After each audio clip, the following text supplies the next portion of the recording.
Hello and welcome to The Aftermath. My name is Ian, and as always, I'm joined by Dylan. It's time for a big crime. This time for a big crime.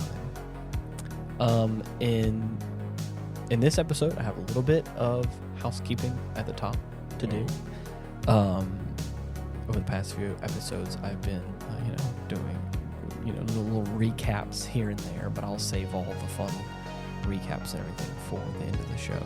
But what I will say is I do believe there are some new listeners to the show. And they're starting to multiply. They're growing in number and they are becoming more and more diverse. I specifically, again, with the fact that we've also are on YouTube now and things have all been, shifted over, like we've talked about over the past few weeks. Obviously, things have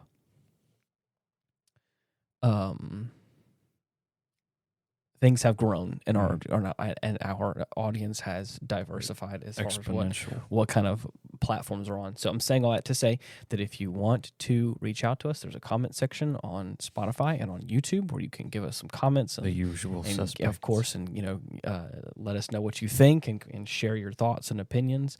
But I recently went to a show down in New Orleans. Mm-hmm. And I while in line waiting to get pictures with Hunter and Isaiah, the people that I went there to go see for Creepcast, ran into a lovely brother and sister that were in line with us, and they were sweet people. And and specifically, her name was Jeanette, and she talked about what I was doing and that kind of stuff or whatever, and it came up the fact that I also do podcast stuff, and so I know I know that she followed me. Just came up. She for a myriad. Hey, of guess reasons. what I do? I never like to do that. I never like to bring that up, especially not in that context where we're there to see another podcast. I have a podcast. The friend that I was with also kind of threw me under the bus a little bit. Was like, yeah, he does that kind of stuff too. Oh boy. And of course, that's what started the conversation. I'm like, oh, well, what do you like? Oh, what is like? And then I will let you know that I specifically said, we don't have to talk about that right now. Like, we're here for something else. Mm-hmm. But then eventually, she did follow me on Instagram, and I do want to give her a shout out. That was cool seeing you. It was cool getting the chance to meet you. I hope you made it home safe back to Texas. Yeah, and everything's all good. Welcome to the compactor. Right. But if you do end up finding the podcast and listening to it, this is my little shout out. Some miracle. This is my shout out. It was cool. Twisted joke of fate. It was cool to meet you. Hope you're doing well. Mm-hmm. Thank you for the cool conversation while we were waiting for the show to get started. Indeed. And of course, with that as well, mm-hmm. for any new members of the show, because I believe there are other friends that I have made along this journey, in this production. The real aftermath was the friends we made along the way. Why?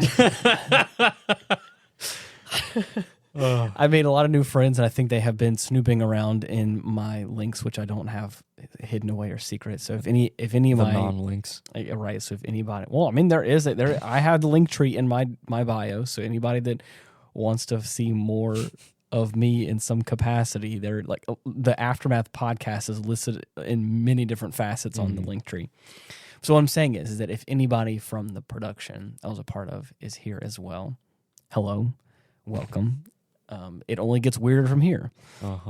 And also the last bit of housekeeping I have is that this is the fourth and final part in the Patlabor OVA.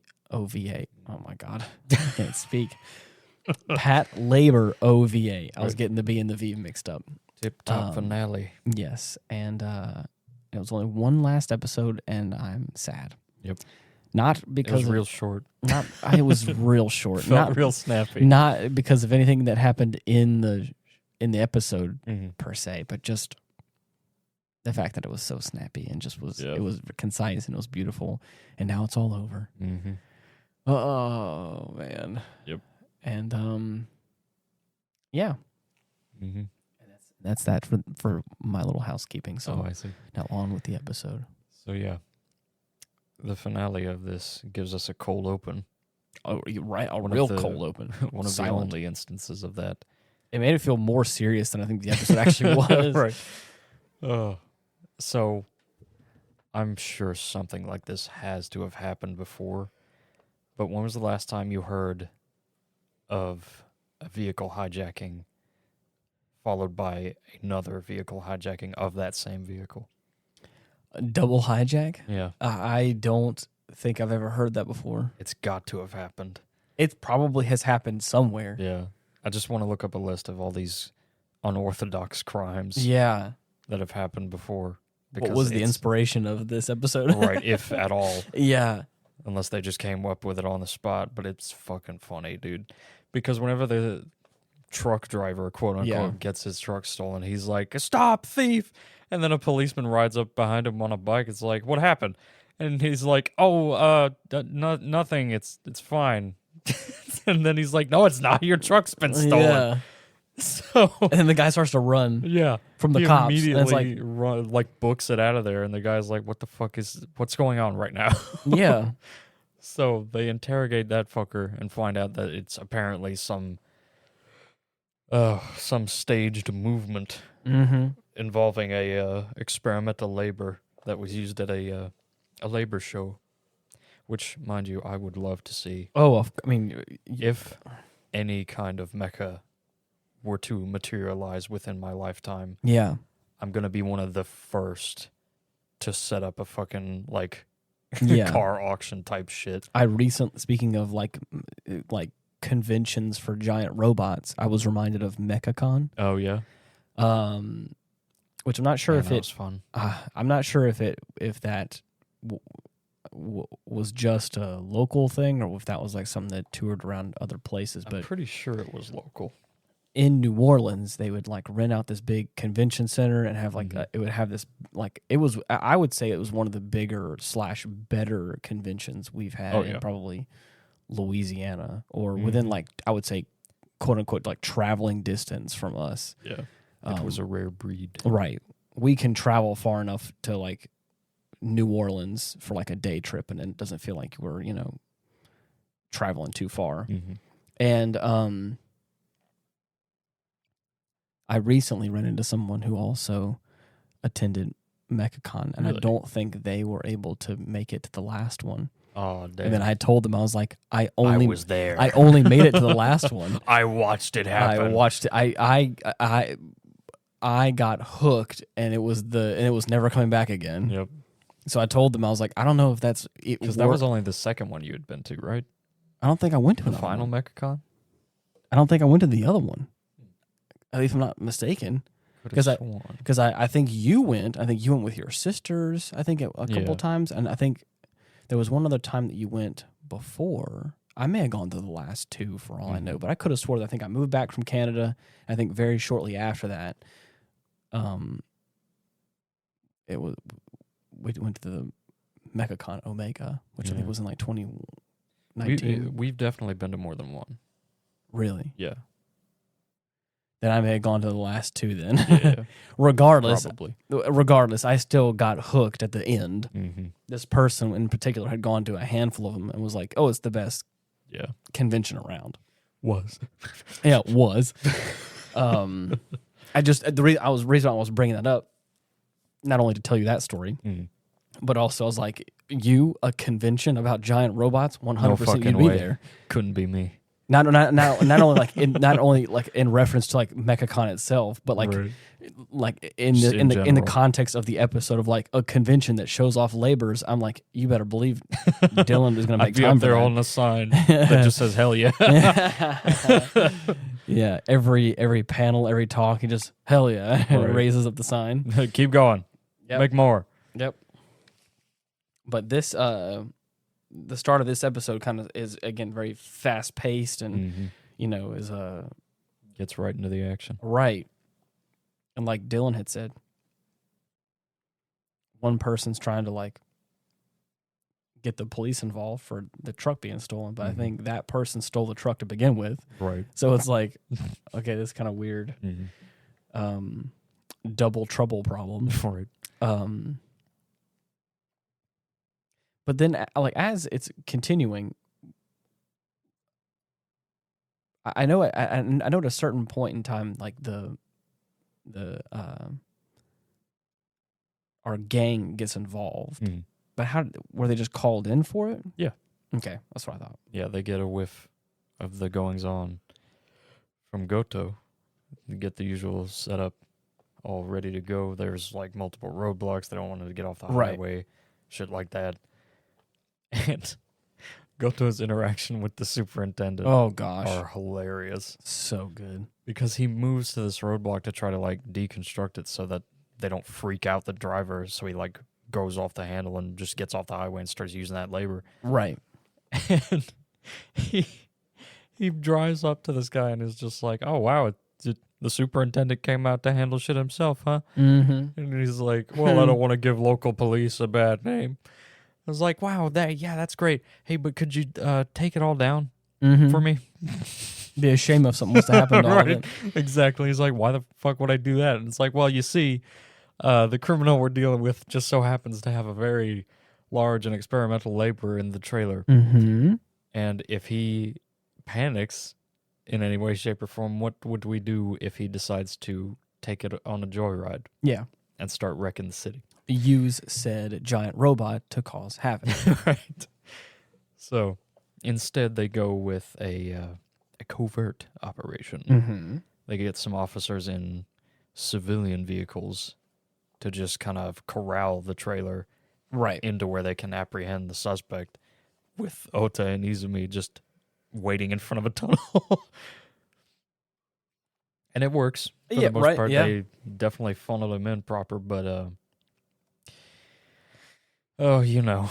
I mean, antics ensue. Any instance in which Ota is in a labor is a high-stakes situation. The camera snaps on him, and he's like... he's absolutely fiending. It's like, what are you... Like, where is he? How did you get the authorization to do any of this? Like, there's got to be a psych eval that has weaned you out. Right. You would think, but no. Evidently, he just barely made the cut.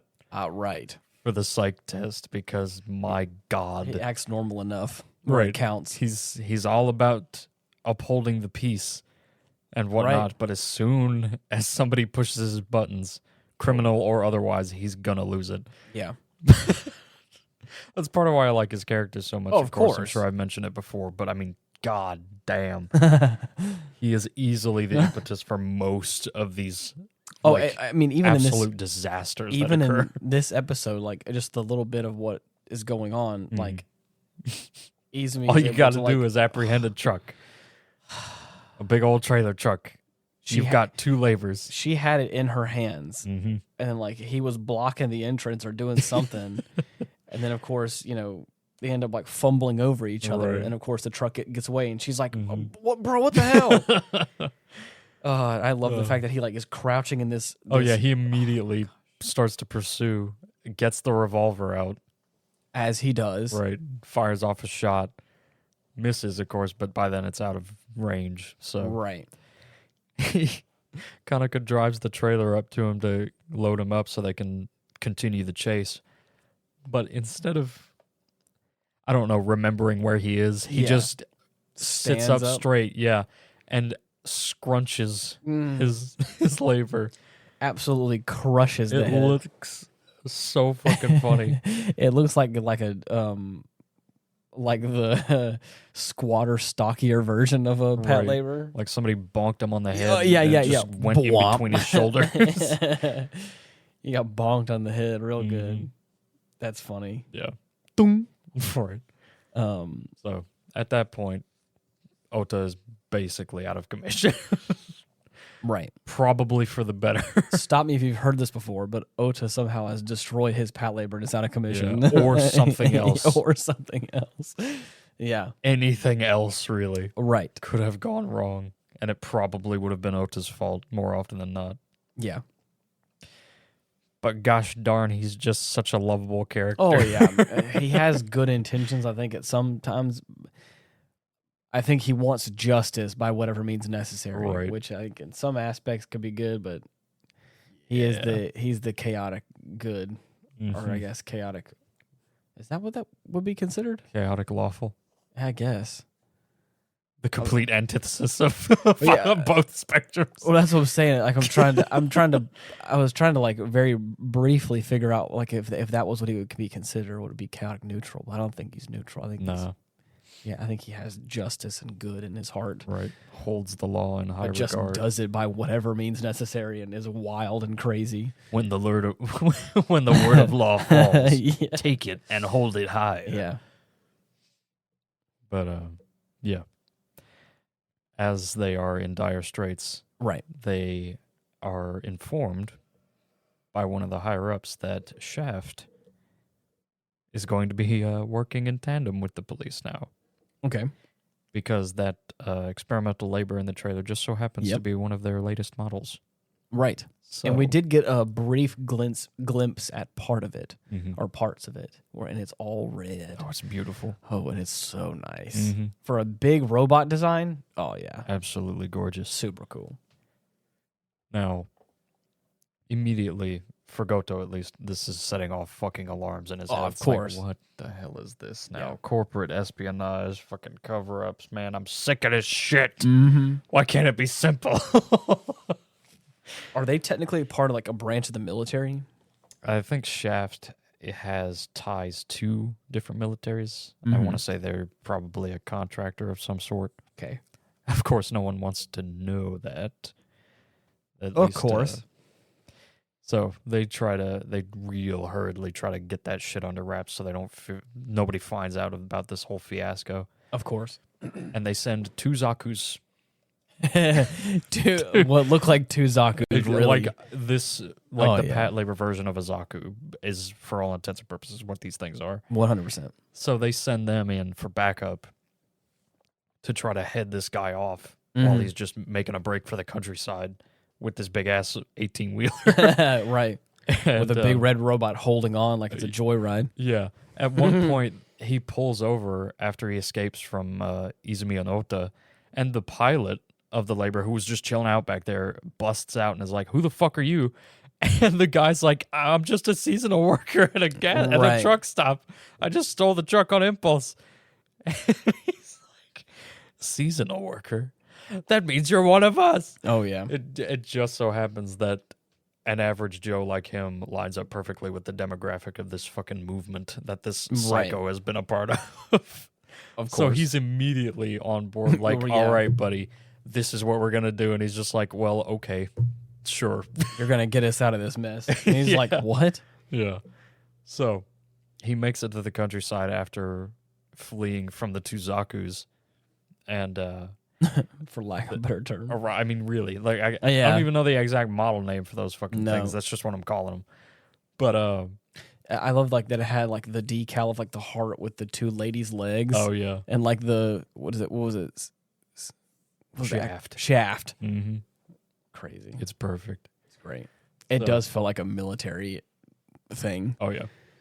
The truck is absolutely peeled off of the road, and the laborer just straight up falls out of the trailer. Did that guy died? No, he didn't die. He just passed out. And he was like, guess. he definitely sounded like he was dying. Like, this is my final wish. Take the labor and bring it to the harbor. It's like, what? And he's like, sorry, damn, bro, that's crazy. Good luck. No. Yeah. Just takes him out. I'm pretty sure the guy we're talking about who was in the cab of the 18-wheeler experienced more trauma in the car crash of like the actual truck flipping over and him like crawling out of it. And he gets right back out. Right. To make sure the other guy's okay. Yeah. The other guy's like, he just met. Right. And the labor like barely fell into the grass. And I was like, I'm pretty sure that was like a normal fall for one of those laborers. Yeah, still dangerous, but damn. Still, right.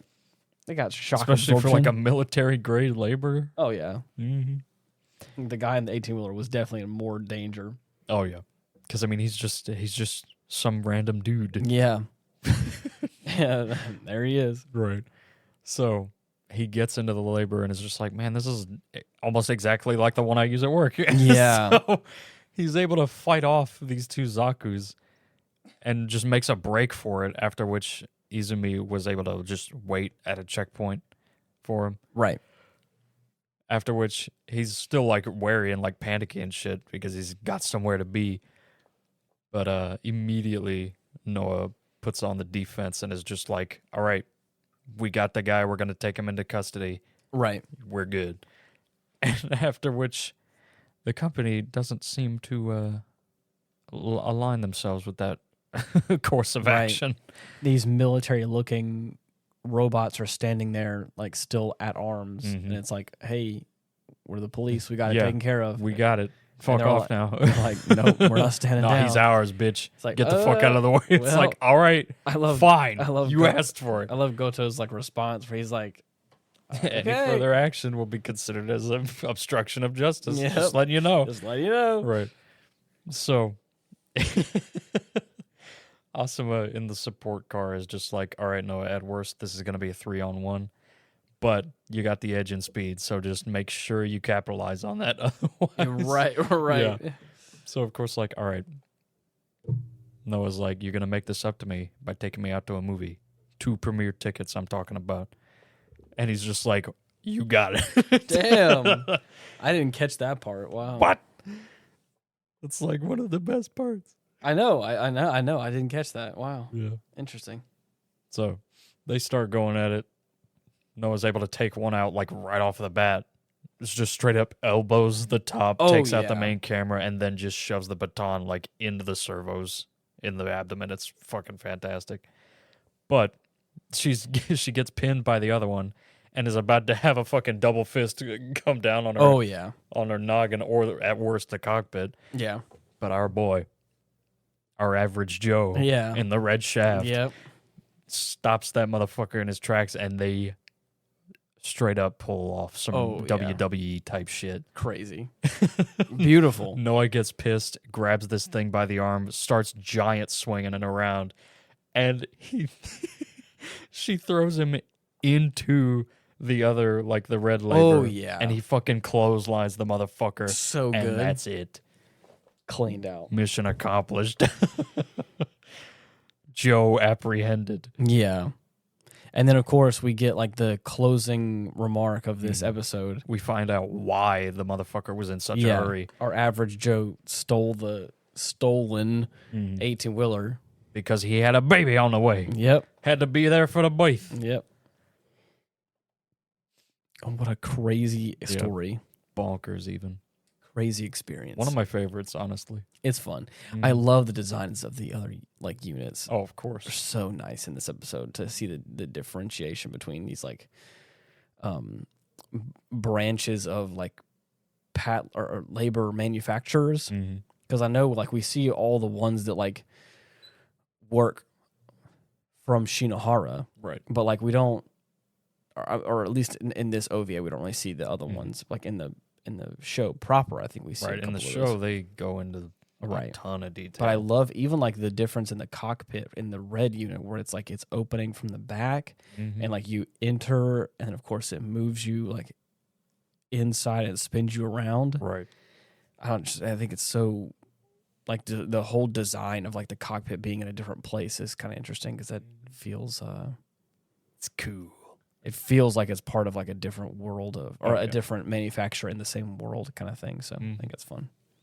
World building, if you would. Yeah. You know, world manufacturing, even. What was the SCE again? The shaft. European. I don't remember the rest. Enterprise of Europe or something like that. But it's basically Shaft's like corporate front name. Got it. Interesting. Yeah.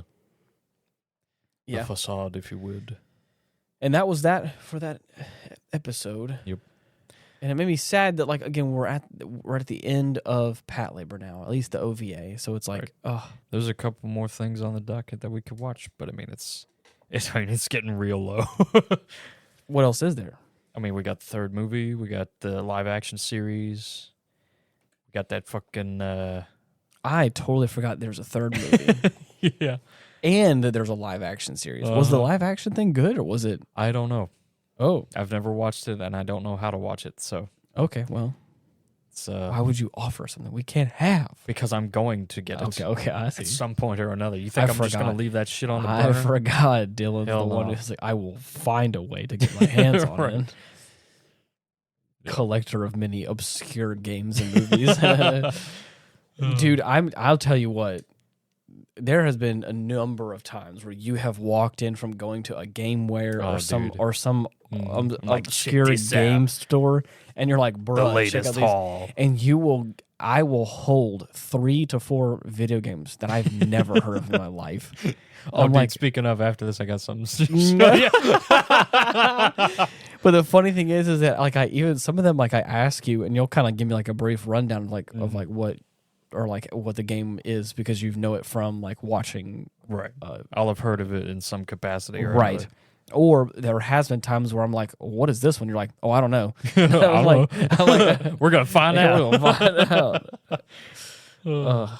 It's so fun to read like the taglines in the back of the boxes. Because they're always so just over the top. They're perfect. And great. But yeah. Mm-hmm. We also, I don't want to dig too deep into this, but obviously I don't want to end the episode yet. And why do you have that shovel? Because I want to dig a little bit, because it's fun and I've been enjoying it, is the record of Lodos War. Yes, dude. Bruh. Holy shit. Okay. You want to talk about a show that I really thought I was going to be like kind of hit or miss on, because I was like, I like fantasy, but I like... Right. I am a really big fan of like the traditional fantasy, like or like, you know. Oh yeah, classic. Like the classic stuff. And so sometimes whenever we start to get into like, at least like the idea of like Eastern fantasy or things in that kind of scope, it kind of gets a little bit. I lose it gets lost on me a little bit. Right. Like even it's some different flavor. Right, and to each their own. But like sometimes like.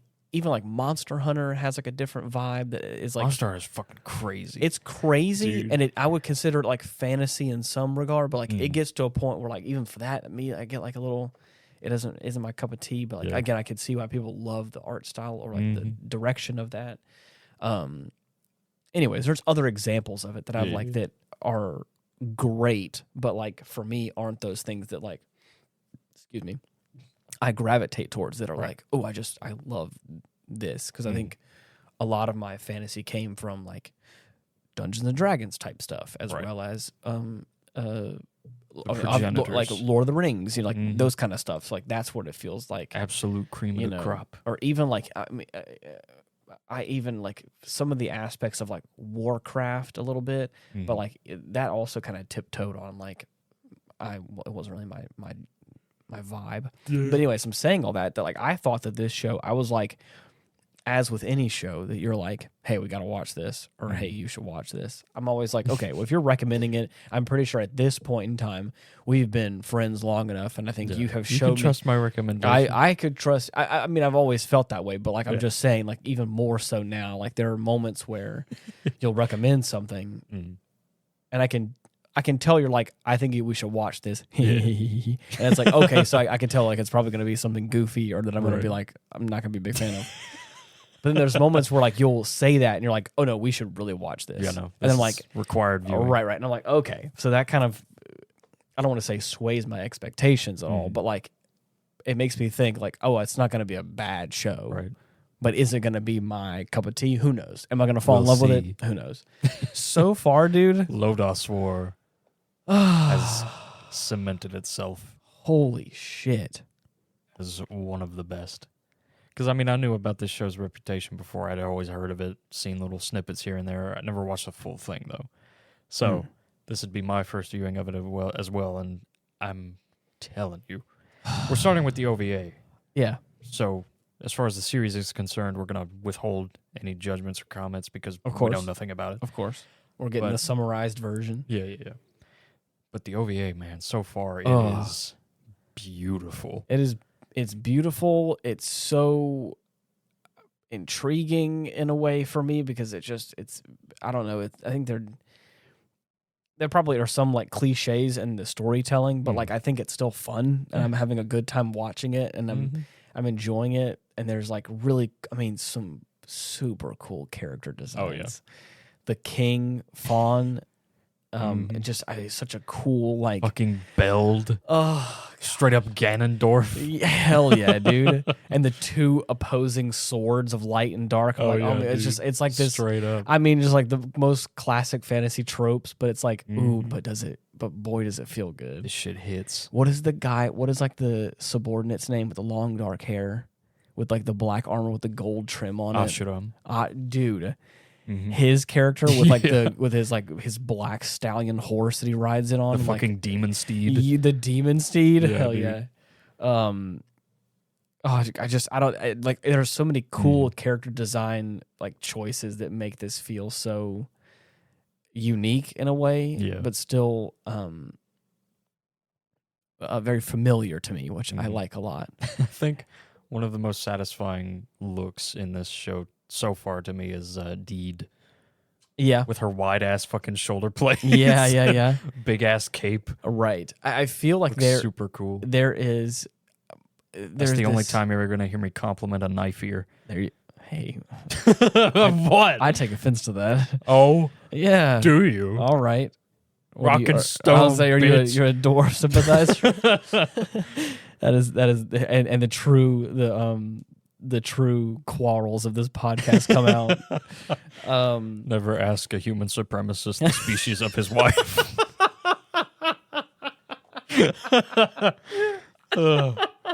Anyway. Oh, man. Hey, never ask an elf who his best friend is, because so far it's always been a dwarf for me. Oh, dude. I'm telling you, it's one of the most like constant tropes I've seen, and it always fucking works.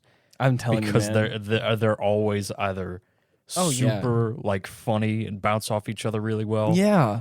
And you also root for them because it's just like with of course Gimli and Legolas being the prime example. Of course. The progenitor, I would consider. They're perfect. Yeah. The most dynamic duo I can think of. Yeah. There were I'm gonna go on a rabbit trail for just a few minutes. Oh. I've talked about the fact that I've played Lord of the Rings online a whole bunch, especially my high school years. I had my best friend at the time used to always play a dwarf, and I always played an elf. And there was so much banter we had between each other that was so fun and so interesting that like I have been like recounting memories that we had, and I've been like kind of writing them down, and I was like, I think it'd be fun to write like a short story about our characters and the kind of life they lived in the Lord of the Rings universe. Yeah. And how like it could kind of mirror or parallel some of the kind of the concepts that were founded with Legolas and Gimli. The goings on. Exactly. So I've been working on that a little bit here and there because I've been thinking about it a lot recently. But saying all that, I love the fact that in this series, we have a very eclectic group, a very band of misfits. Right. Every class is covered. Yes, and it feels so much like a D&D campaign that's like playing out in an anime. Oh, yeah. And in some way. We got a thief. We got a cleric. We got a sorcerer. We got a warrior. A fighter. Of course.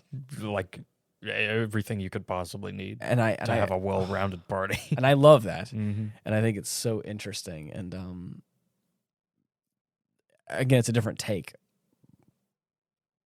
on that kind of trope, I guess. But anyways, it was cool to see that. Like, now that we've like gone through a couple episodes, and we see that the progression of like the relationships and who characters are. It feels so much like Baldur's Gate 3 or Dungeons and Dragons, where like we start to get exposition, and we start to learn more about characters through conflict that happens in the story around them.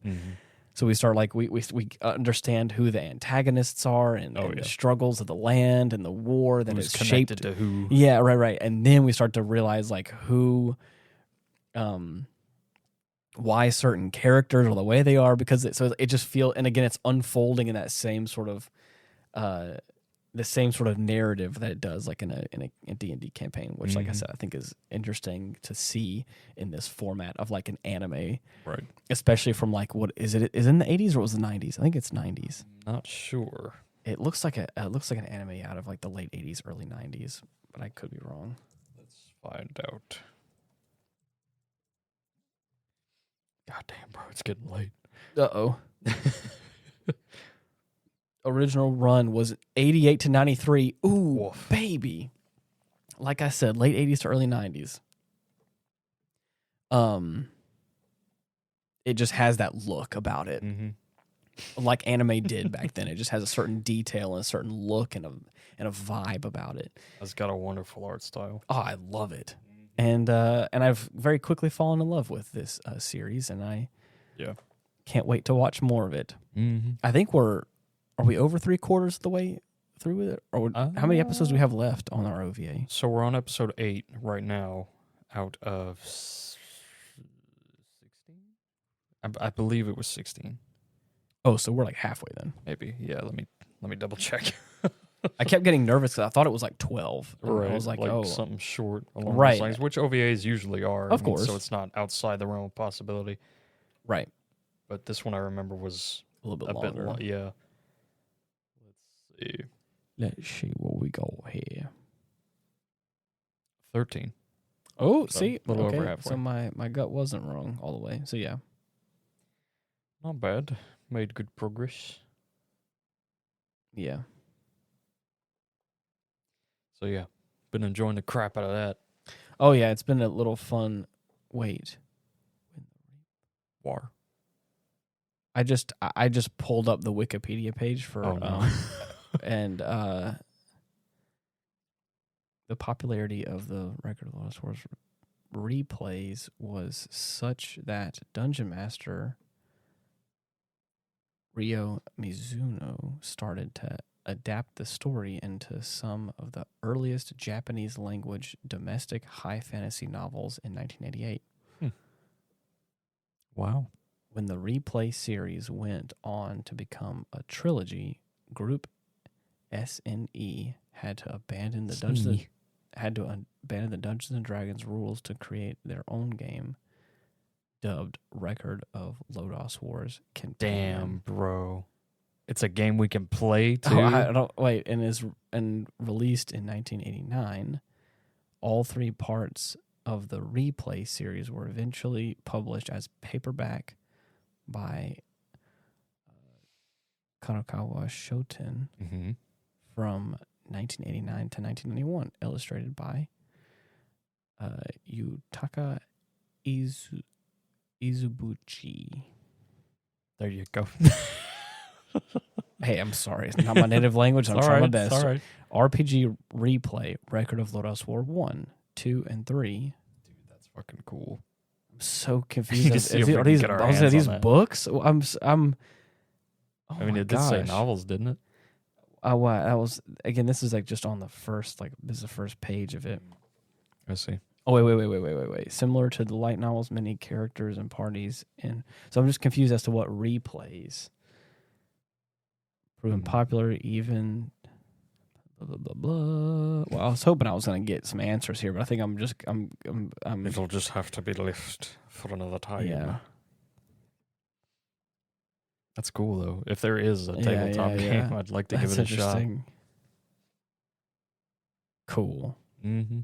I guess there's some sort of RPG aspect of it where there's some books that were made that use the land. Again, I think I'm saying all that, and I think I was interested, and it caught my eye because I saw the term Dungeons and Dragons and RPG and all that kind of stuff in this first few paragraphs. The 2 big dingers. Right. Ian said. Right. Well, in reference to what we just got finished talking about, I was like, it evokes this feeling. It feels like it's part of this.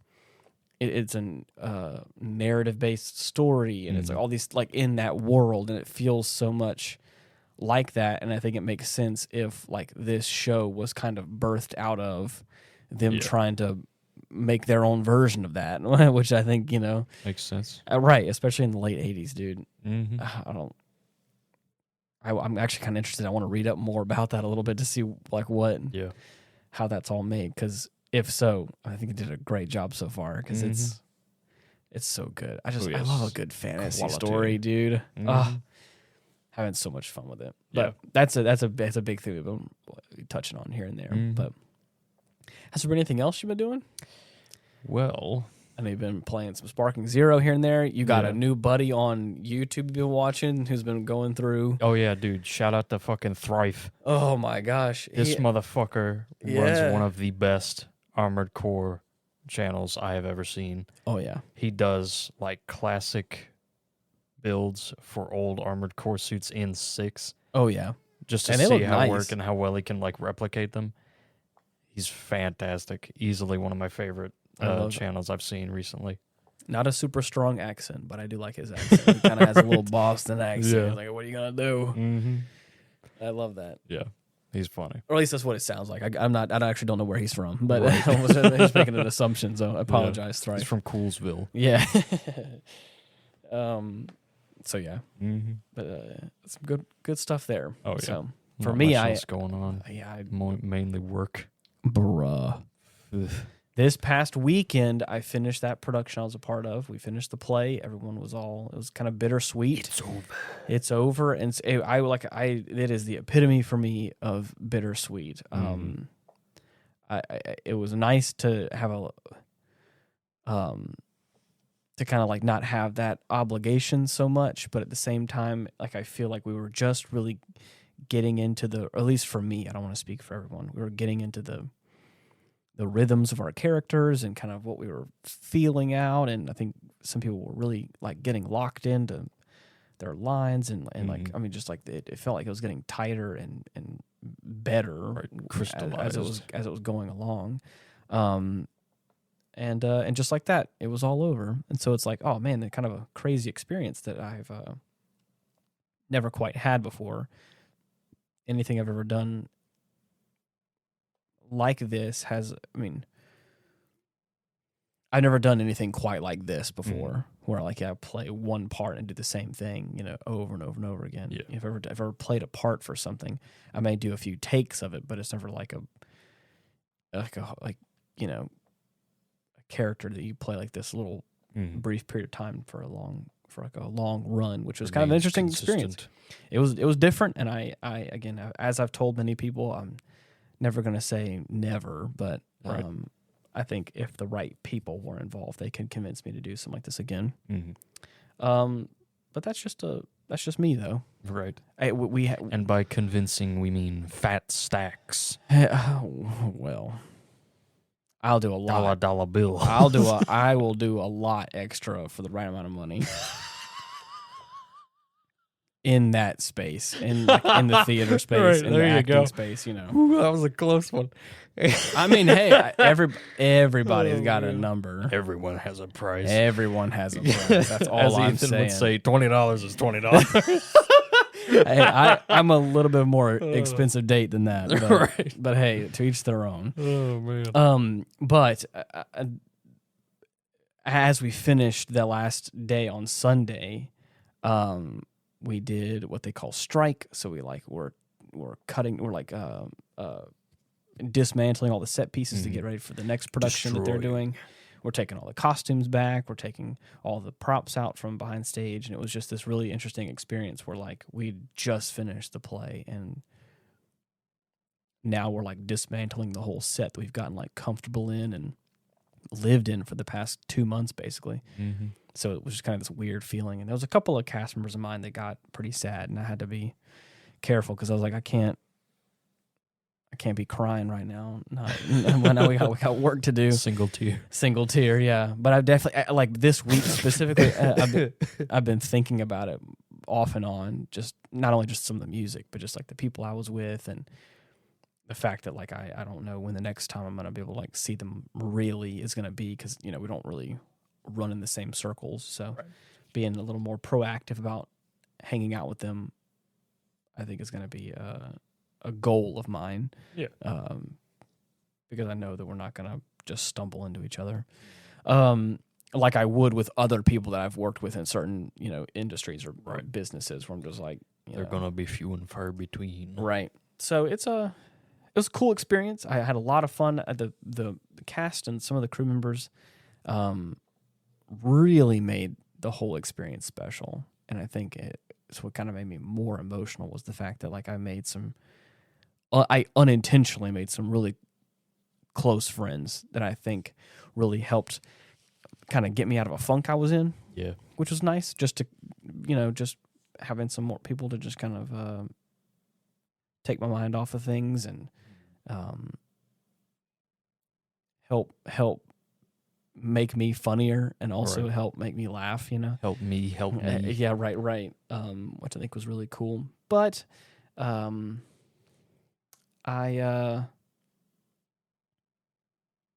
hoping that there's some other opportunities coming up pretty soon that we may be able to hang out. So here's hoping. I hope anybody who's listening that was part of that thing, you guys were awesome. Made it a lot of fun and made my first top-notch performance. Made my first theater experience one that was very well remembered, because I was very nervous that it was going to be just cringe all the way through. And I was actually really proud to be a part of that production. It was really cool.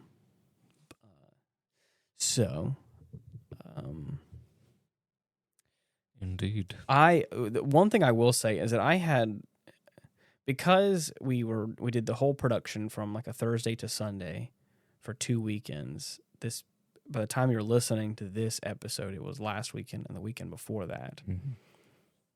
And because there was a lot of rehearsals and like tech week stuff that was going on, like, you know, intermingled in that time or before the productions and all that kind of stuff, my schedule was like jam packed with like work stuff already. But then I would go from there to the theater to like do all that sort of like work and the production side of all that stuff. Timetables were filled to bursting. Oh, so like because of all that, a lot of other things I scheduled for the week, like the week afterwards. So again, if you're listening to this on the Friday it releases, the week that just passed, the past 4 days of this week, was me trying to pick up the pieces from everything else. Mm-hmm. Disaster control. So I started first things first on Monday with the other podcast, and I was preparing to go to New Orleans for that Creepcast show to go meet Hunter and Isaiah. And that was a great experience. And it was a night full of so many laughter, so much laughter and so many jokes, so many laughter. I tell ya, it was such a great. They've never done anything like that before for that podcast, so this is kind of their way of trying to, I think, try something new and do something a little different and see how viable it is. And so far, I think all the shows have been sold out. The one that I was a part of was sold out. I had the VIP pass and everything, so I got a chance to like just talk to them and wowie. And I've been so impressed with like Hunter's like set design and things like that. It's gotten increasingly better over the years, and it's so cool to see like another YouTuber / creator person or whatever, like just like putting in the work and like coming up with some like super cool stuff, and it encourages me to do that. Like I could also do things like that. Mm-hmm. So I was like, the chance to like see him in person, shake his hand and tell him that, I was like, bruh, like keep going. You're doing a great job. Yeah. Your hard work is not going unnoticed, even though it's like these like little set design things that you're doing that makes probably all the difference. Yeah, if to nobody else, it makes a difference to me, because I'm like, damn, there's so much creative work that went into that. That's like so badass. So like so that was Monday, and then Tuesday I had a like full day worth of work, and then I had like a conference meeting afterwards, and then Wednesday was like, you know, band rehearsals and a full day worth of work there, and trying to edit videos and all that kind of stuff. And I stayed very late at the office last. Yeah. I didn't see you for the whole day. Wednesday, and then today. Well, I don't. I guess we're dating when we're recording this. No, they won't know. Okay. Well, how would they know? Yeah, they only know when the episodes come out. Yeah, you know how it is. Everything before is non-existent. Let's just say my Thursday was also a lot of pickup work. And it was also raining today, dude. Oh. It's been so fucking long. It has been a long time since it's rained around here. Rain, dude. So much. Which is kind of funny for us, because a lot of times when it rains, it pours around here. It rains too much. It rains too way much too water. much. But today has been like that. It was perfect. Today's been like the right amount of like it drizzles. It's been overcast all day. And I got home from work and I fucking passed out. So wait, you slept whenever you got home from work? Yeah, I couldn't stay awake. What time was that? It was around like 4:30. Wow. No, it was 5 because I was stuck in traffic, dozing off in traffic. Heck yeah. So, yeah, got a good nap in. Oh, dude, there's nothing like that. Mm-hmm. There's rainy day naps are the best possible. Gosh, so nice. The only thing cannot be defeated. The only thing is that it hasn't, again, in true Louisiana fashion, like the temperature dipped down a couple weeks ago and is now kind of raising up again, and it fluctuates still like in the that. fucking 80s. Oh, bro! After one day we had where it got down to like the 40s. Mm-hmm. It always fluctuates. So pissed. It always fluctuates. It always does this. I hate this shit. It drops down. It gets real cold for a brief time, and then it comes right back up again. It's moida. It does suck, but I have just accepted our fate around here in Louisiana. Just is what it is. No, but I refuse. I will make you cold. But with that being said, like it's getting hot again, but of course it's going to probably fluctuate, in less drastic like ups and downs. It's probably going to level out and be a little warm and cool for a little while, and then before it gets kind of cold in the winter months. Freezing. Oh, I know, but we're only going to get that for like a couple months. I know. So it's not too bad, but it'd be better. Yeah. Oh, now I'm sorry. That was the complaint that I had. Was that you got me distracted. Was that it was overcast and it was raining, like it was like sprinkling, and it gets a little bit harder every now and then. But like the only complaint I had was it wasn't cooler. It wasn't nearly as hot as it has been, but like the humidity was really high and it was still kind of a bit warm. So I was like, it just kind of feels it feels great. It has like that for me, it's just the characteristic like Louisiana weather of like you walk outside and it's like there's so much humidity in the air. Yeah. That it just feels kind of gross and almost like, I don't want to say sticky, but you just feel very disgusting. You feel very damp. Yeah. And so it's not when it's that hot. Sometimes if it's cooler, it's not quite as bad. But once it's like hot and it just feels muggy and you it's kind of swim through the air. Yeah. I feel like I can cut it with a knife. Yeah. I hate it. But so that was kind of what today felt like. I was like, if it was just 5 or 10 degrees cooler, be perfect. Oh, I was like, it would have been a different experience. I probably would have just like sat outside on the porch for, or outside my office. Oh yeah, underneath the awning forever. But anyways. All right. Was there anything else you want to touch on? My pillow is comfy, and my bed sheets are large. And I cannot wait to be under them. Yet again. Right. So I think that's about all I've got. Cool. Now that we are at the end of this 4-part series with Patlabor, I kind of feel like now figure out what else we're gonna do. Dude, I really have been wanting to watch The Boy and the Heron. Oh right, I really want to watch that really bad. Okay, yeah, that one's on the list. And sure. I do think that we should watch that one at some point. Doesn't have to be the next one, but I know that's the one on my list I was wanting to watch. Sounds good. But yeah, now I feel like we have the world as our oyster now. Where freedom. We can, yeah, exactly. Yeah, I hope you guys enjoyed listening to this just as much as we had. I hope we could provide some good background noise for you. Yeah, you know how it is.